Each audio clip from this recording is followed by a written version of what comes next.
Na mtu ambaye anawekeza kwenye sukuk anapata faida gani? Kwa ukiangalia kama hii KCB Mapato Sukuk, sisi tumelenga kwa biashara ambayo tunafanya ndani ya hii kitengo cha KCB Sahel, ambao ni dirisha linalotoa huduma za kifedha na kufuata sheria. Angalau tuwapatie wawekezaji ambao watanunua hii sukuk 11% ya faida kila mwaka. Kwa mfano, mtu leo akiwa na milioni 10 yake ambayo ni ya ziada, anaweza kaja akanunua sukuk kwa hiyo milioni 10. Kila mwaka atakuwa analipa 1,100,000. Lakini isitoshe tutakuwa tunamlipa kila baada ya miezi mitatu.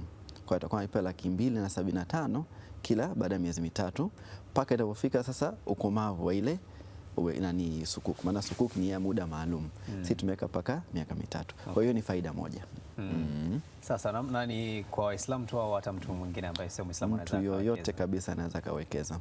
Okay. Uzuri mmoja ni kwamba hizi bidhaa ambazo zinafuata sheria ndio maana nasema zinajumuisha Watanzania wote.